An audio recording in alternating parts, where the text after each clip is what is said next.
아메리카 원주민에게는 독특한 방식으로 선물을 주는 포틀렛이라는 관습이 있습니다. 이거 무조건 네모야. 왜냐? 네모, 나 네모야. 라는 조건이 두 개나 있어. 첫 번째 단락에 작은 따옴표로 묶어놓고 옆에 원어를 써놨다. 그건 무조건 핵심어야. 이렇게. 이 글을 어디서 따왔을 텐데 그 원문에는 작은 따옴표 없었을 수도 있어. 하지만 이 글을 편집하는 사람들, 문제 낼 사람들은 이 단어 중요해라고 눈길을 줘라라고 해서 이렇게 체크해 놓는 거기 때문에 무조건 네모야. 어쨌든 포틀레치는 뭐예요? 선물 주는 거래요.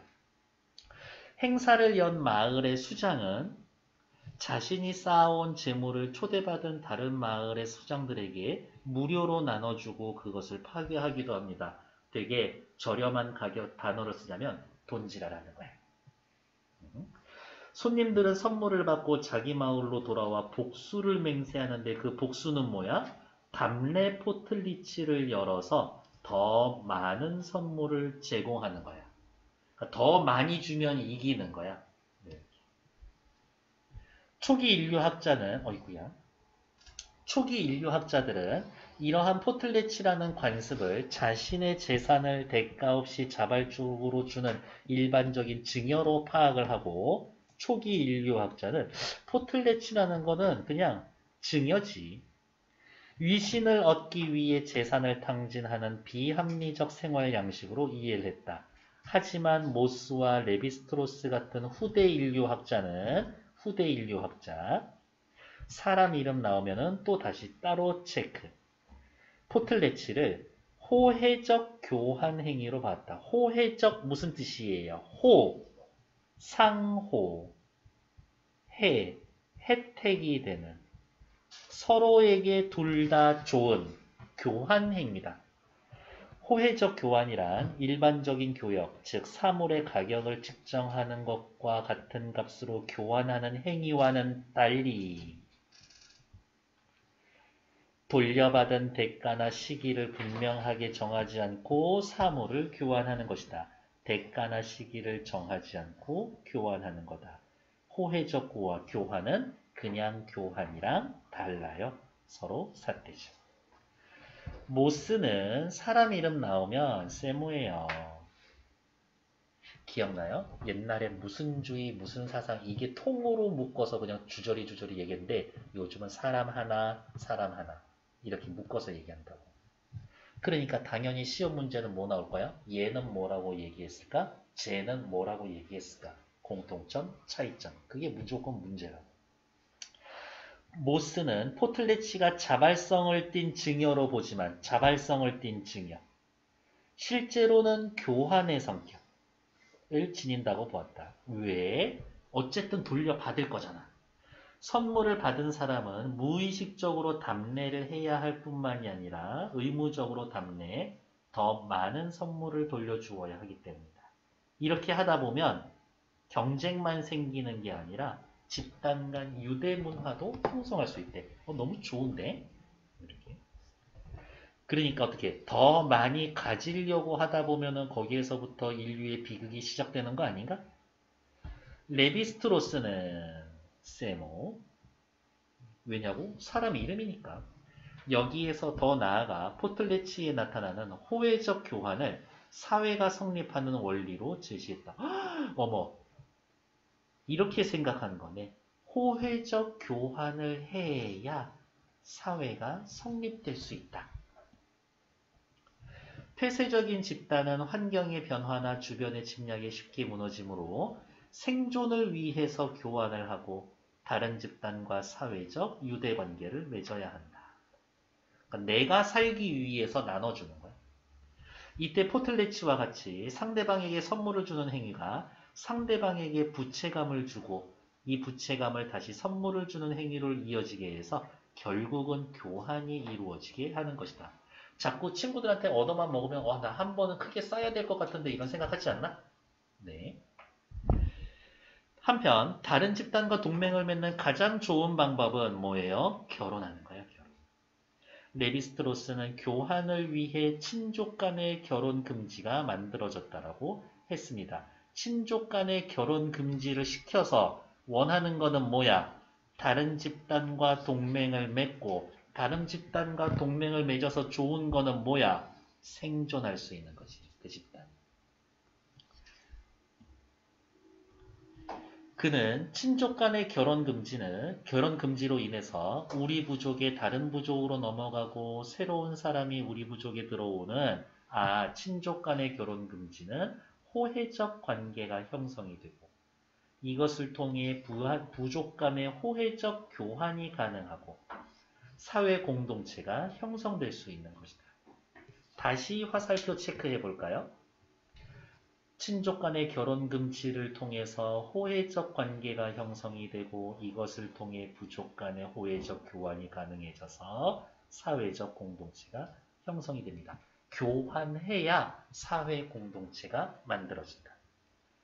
또한 그는 친족 간의 결혼 금지라는 규칙을 만들어서 공동체에 필요한 다른 규칙이 형성됨으로써 친족 간의 결혼 금지를 해야 인간이 자연 상태에서 문명 상태로 접어들 수가 있게 된다. 라고 하였었다. 얘는 한 방에 그냥 이렇게 넘어올까? 이쪽으로? 나쁘지 않은 것 같아요. 이처럼 레비스트로스는 이처럼 나왔어. 이처럼 정리해 주겠다라는 거네. 레비스트로스는 이 아저씨 지금 2달랑 먹고 있지? 물어보겠네. 포틀레치를 교환의 구조나 사회 규칙이라는 틀에서 이해하려고 했었다. 교환의 구조, 사회 규칙. 그의 견해에 따르면 인류의 보편적인 현상인 친족 간의 결혼 금지와 같은 결혼 제도도 인간의 본성이 아닌 사회적 유대관계를 형성하는 구조에서 만들어진 결과다. 어이쿠야. 사회적 유대관계를 형성하는 구조에서 친족 간의 결혼 금지와 같은 결혼 제도가 만들어지게 되었다. 이렇게 화살표. 이렇게 인간을 비롯한 대상의 의미나 본질은 하나의 개체가 아니라 전체 안에서 다른 것들과의 관계에서의 결정된다라는 구조주의입니다. 구조주의. 시스템을 분석해서 구조주의가 아니라 전체에서 얘가 어떠한 기능을 하고 있는지 찾아내는 게 구조주의. 이 관점에 따르면 인간은 결단의 주체가 아니며 너무 속상하다 이거는. 인간의 특성과 정체성은 인간 스스로 결정하는 게 아니라 사회 구조에 의해 결정이 됩니다. 여러분들이 가지고 있는 나름의 그 가치관들 있죠? 그 니들이 스스로 가진 거 아니야. 사회 속에서 살다 보니까 만들어진 거지. 라고 레비스트로스는 얘기하는 거지. 꼭 동의할 필요는 없어요. 구조주의 학자 레비스트로스는 인간은 어떤 고립된 개인으로 이해해서는 안 된다라고 이야기를 했다. 인간은 혼자 못 살아.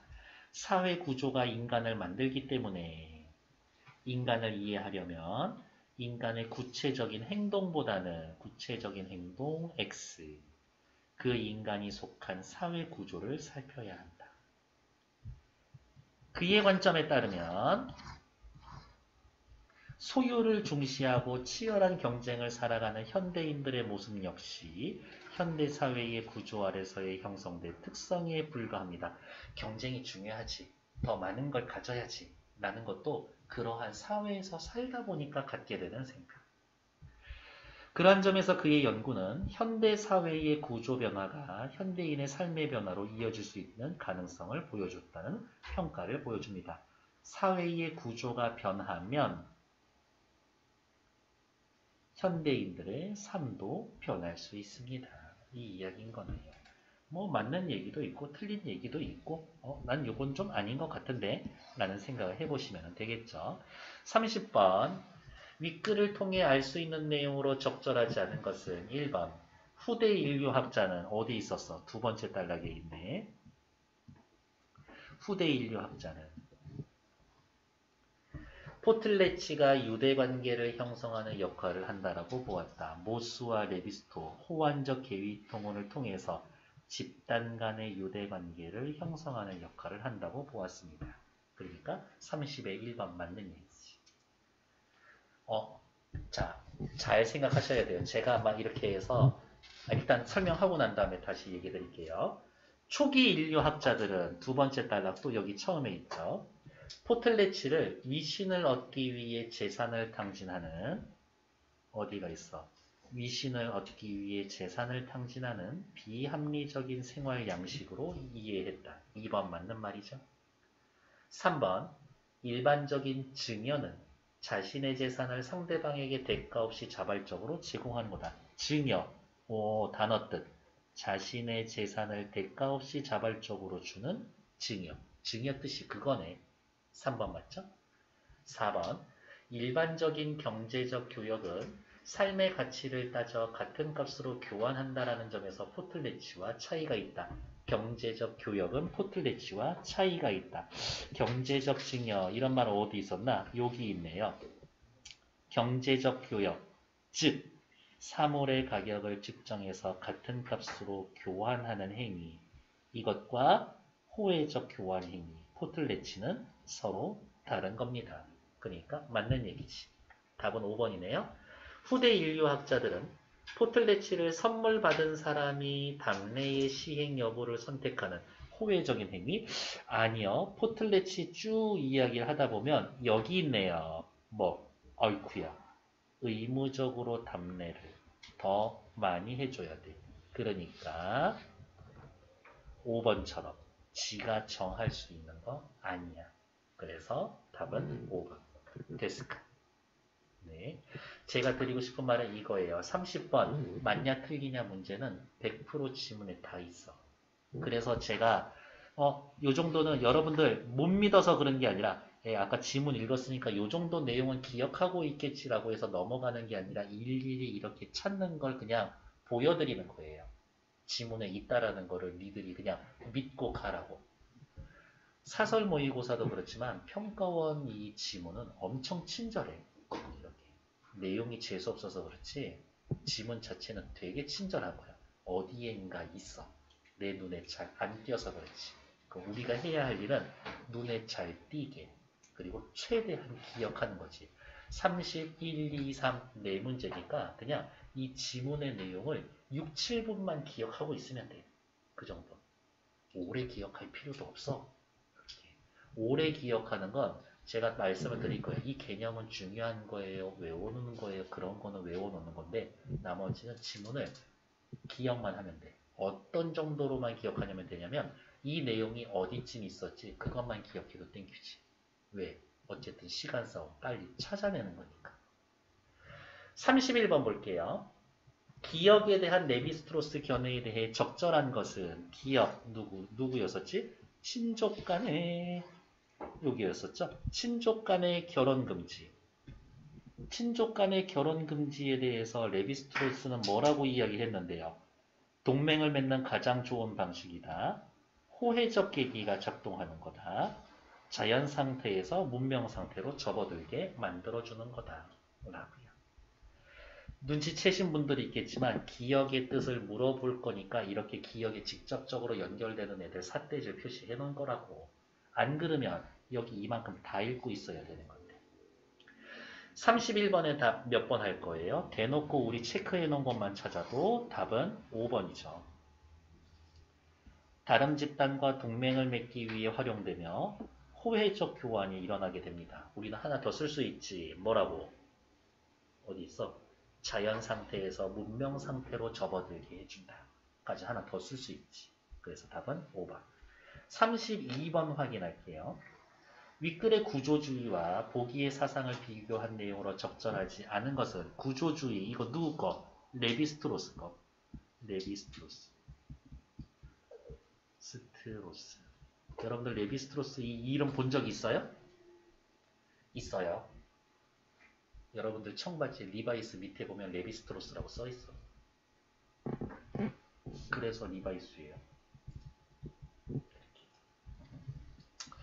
전통 철학에서는 물론 이 아저씨 이름을 따온 건지 아닌지는 모르겠지만 아무튼 레비스트로스 동명이인일 수도 있는데 레비스트로스라고 써있어. 전통 철학에서는 인간이 선천적인 원리에 의해 미리 규정된 특징과 본질을 갖는다라고 보았다. 왠지 동양스럽지 않냐?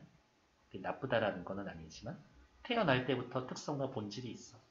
그리고 인간은 그 특성과 본질을 이 세계에서 실현해야 한다. 너 타고난 대로 살아라. 하지만 실존주의 인간은 결단의 주체다. 이거는 레비스트로스하고 달라. 그렇죠? 레비스트로스는 사회에 의해서 움직이는 거라고 했습니다. 자신의 특성과 정체성을 결정할 자유로운 의식과 권리가 있고 스스로 결정했으니까 책임질 필요가 있다. 따라서 실존주의에서는 인간을 하나의 현상이자 개별적인 존재로 보고 구체적인 행동에 관심을 두었습니다. 레비스트로스는 사회 구조에 관심이 있었는데 확실히 실존주의랑 다르네. 1번 구조주의와 실존주의에서는 모두 인간을 자신의 결정에 책임지는 결단의 존재로 보았군. 땡. 실존주의는 맞아. 하지만 구조주의에서는요. 인간이 책임을 진다고 구조주의. 여기 보세요. 뭐라고 쓰여져 있어? 바로 옆에. 인간은 결단의 주체가 아니다. 스스로 결정하는 게 아니다. 그러니까 지가 결정하지도 않았으니까 책임도 안 지겠지. 그러니까 1번 틀린 얘기죠. 다음. 다 맞는 얘기일 텐데요. 이러한 문장 구조는 저는 그냥 이런 식으로 풀어요. 여기에다가 전부 다 괄호에 뭐뭐와 달리, 뭐뭐와 달리, 뭐뭐와 달리, 뭐뭐와 달리 요렇게 체크해 놔요. 이렇게. 그러면 요것만 보는 거지. 구조주의에서는 바로 구조주의 레비스트로스 구조주의에서는 실존주의와 달리 무시해. 구조주의는 인간은 자신의 정체성을 스스로 결정하지 않는다고 우리 방금 아까 색깔 칠했죠? 다음. 그러면 실존주의는 인간은 자신의 정체성을 스스로 결정한다라고. 그런 얘기 있나? 실존주의에서는 인간이 결단을 내립니다. 라고 대놓고 얘기했죠? 그러면 2번 맞는 얘기지. 실존주의에서는 인간을 이해하기 위해서 구체적인 행동에 주목해야 한다라고. 어머, 대놓고 여기 구체적인 행동에 주목합니다. 라고 이야기를 했죠. 그럼 구조주의는 어디에 주목해요? 사회 구조에 주목하죠. 그러니까 3번 맞는 얘기지. 4번. 전통 철학은 인간에게 충실하게 실현돼야 할 본질이 미리 정해져 있다. 대놓고 위에 나와 있을 걸 전통 철학. 인간은 그 특성과 본질을 갖고 있다. 충실해야 한다.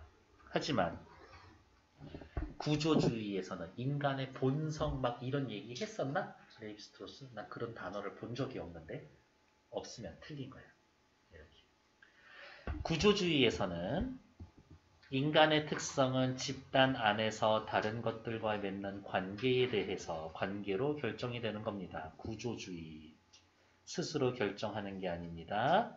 인간이 만들기 때문에 행동보다 사회 구조를 갖춰야 합니다. 사회 구조를 파악해야 합니다. 얘기하고 있죠? 그러니까 5번 맞는 얘기고. 게다가 전통 철학자들은 관계에 따라서 인간의 특성이 결정된다. 전통 철학. 관계라는 말 자체가 없으면 틀린 거야. 되게 너무 당연한 건데 지문에 없으면 틀린 거야. 내 상식에는 제 상식에는 그거 맞는 얘기인데요. 아니야, 그럼 그 상식 잘못된 거야. 문제 풀 땐 그렇게 생각해야 돼. 지문에 없으면 틀린 거야. 왜? 문제를 다시 봐야 해요. 윗글의 구조주의와 이게 포인트가 되는 말이에요. 윗글에서 이야기한 구조주의. 네가 알고 있는 구조주의 말고 윗글에 나와 있는 구조주의. 보기에 나와 있는 사상. 여기에 있는 것만 가지고 이야기하라는 거야. 이 정도면 알겠지 라고 이야기를 해놓고 그거를 가지고 맞다 틀리다 문제를 물어본다? 그러면 수능에 완전 반대되는 거거든. 그냥 그건 암기하라는 얘기밖에 안 되는 거니까. 수능의 목적은 뭐예요? 요 정도 글을 읽고 이해를 하는 애들이 대학 가서 공부해야 대학 공부를 이해한다. 그런 애들 걸러내려고 하는 건데 암기 물어보는 게 아니잖아요. 그런 건 나중에 사회문화나 저기 다른 탐구 영역에서 물어보라고 그래. 국어 지문에서는 절대 없는 얘기 물어보지 않는다. 없으면 틀린 얘기다. 오케이.